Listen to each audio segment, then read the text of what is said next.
আসসালামু আলাইকুম। জাপান বাংলাদেশ ব্লগে আপনাদের সবাইকে স্বাগতম। আমি হামিদ আজাদ জাপানের সেন্দাই থেকে বলছি। জাপানে আসার আগে অবশ্যই আপনাকে সিটি চয়েসের ক্ষেত্রে সতর্ক হতে হবে। এমন সিটিগুলা চয়েস করবেন না যে সিটিগুলাতে আসার পর আপনাকে কান্না করতে হতে পারে অথবা আপনাকে বলতে হতে পারে যে এই সিটিগুলাতে আসার থেকে না আসাই হয়তোবা ভালো ছিল।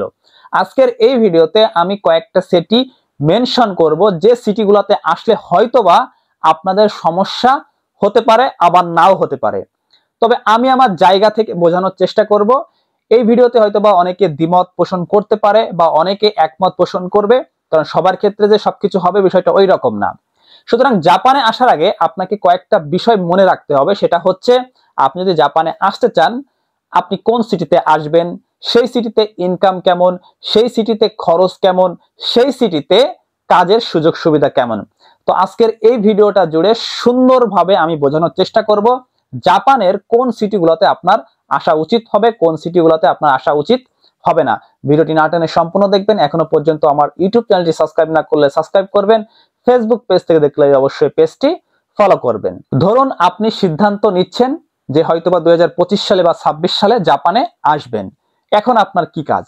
আপনার কাজ হচ্ছে আপনি জাপানে কোন শহরে যাবেন সেই শহরটা সম্পর্কে আগে আপনাকে সুন্দরভাবে অ্যানালাইজ করতে হবে।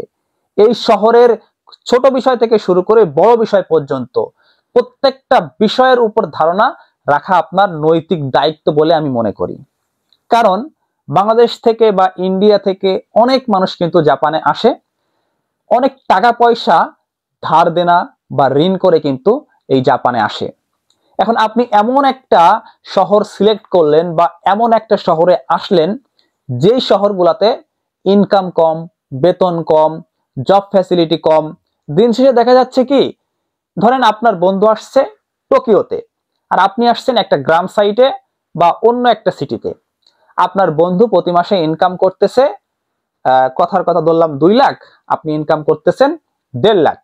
দিন শেষে দেখা যাচ্ছে আপনার বন্ধু বছর শেষে 2 লাখ বা 3 লাখ টাকা জমাচ্ছে আর আপনি এইখানে খালি হাতে ঘুরে বেড়াচ্ছেন। বিষয়টা শুনতে অন্যরকম লাগলেও এটা কিন্তু বাস্তব। কারণ জাপানের বিভিন্ন সিটিতে বিভিন্ন ধরনের বেতন রয়েছে। তবে এখানে অনেকে অনেক কথা বলবে যে হ্যাঁ, জাপানে তো খরচও বিভিন্ন সিটিতে বিভিন্ন রকম হয়ে থাকে। হ্যাঁ, এটা অবশ্যই ঠিক যে আপনার বেতনটা হয়ে থাকে সেইখানের কষ্টের উপরে নির্ভর করে। কিন্তু আপনি যদি শহর অঞ্চলে আসেন এবং গ্রাম অঞ্চলে আসেন, তার ভিতরে অনেক পার্থক্য রয়েছে। হয়তোবা বাসস্থানের যে খরচটা রয়েছে সেটা হয়তোবা আপনার মোটামুটি একটু কম বেশি হবে, কিন্তু দিন শেষে দেখবেন যে খাবারের যে দামগুলা মোটামুটি জাপানের সব জায়গায় সমান। সুতরাং জাপানে আসার আগে সঠিক সিটি চয়েস করাটা আমার মনে হয় খুবই গুরুত্বপূর্ণ। কারণ আপনি যদি সঠিকভাবে সিটি চয়েস না করতে পারেন, আপনি যদি ভুল একটা সিটিতে আসেন, তাহলে আপনার জীবনটা বরবাদ হয়ে যেতে পারে। ওই যে প্রথম বললাম, যদি আপনি কিছু টাকা লোন করে আসেন বা কিছু টাকা ধার নিয়ে আসেন, বা আপনার হয়তোবা এমন মেন্টালিটি রয়েছে যে প্রতি মাসে আপনার পরিবারকে অল্প কিছু হলেও দিতে হবে, তাহলে আপনাকে একটা সঠিক সিদ্ধান্ত নিতে হবে। উদাহরণ দিয়ে যদি কয়েকটা কথা বলি, সেটা হচ্ছে অনেকে আসে বরফের সিটিতে। এই বরফ সিটিটা সাধারণত, যেমন আমার সেন্দাইয়ের পাশে রয়েছে একটা হোক্কাইদো নামে শহর, এখানে নাকি মোটামুটি অনেক মাস ধরে বরফ থাকে। মানে সঠিক ইনফরমেশন নাই, বাট বরফ থাকে আমি শুনছি। এবং এইখানকার জীবনযাত্রা নাকি অনেকটা কঠিন।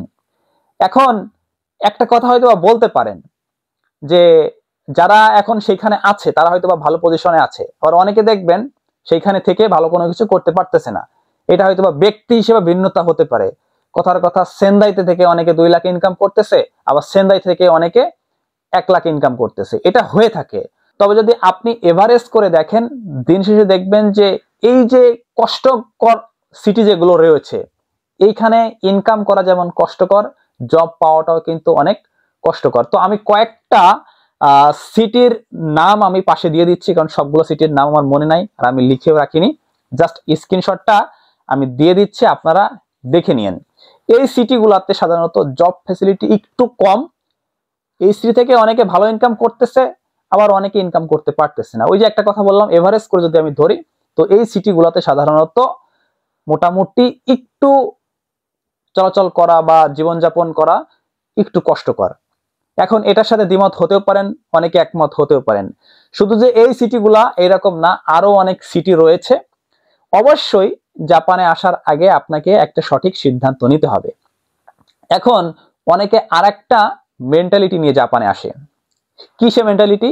সেটা হচ্ছে তারা ভাবে প্রথম অবস্থায় গ্রাম অঞ্চলে যাব, গ্রাম অঞ্চলে যে মানে এক চান্সে ভিসা পেয়ে যাব, তারপর মোটামুটি 2 বছর কষ্ট করব, তারপর আমি শহরের দিকে চলে আসব। আপনার যে সিদ্ধান্তটা অবশ্যই ভালো, খারাপ না, কিন্তু একটা জিনিস মনে রাখতে হবে, আপনি জাপানে যে 2 বছর কষ্ট করবেন, যদি গ্রাম অঞ্চলের দিকে যান আপনার কিন্তু বেতনটা অনেক কম, কষ্ট কিন্তু সেম।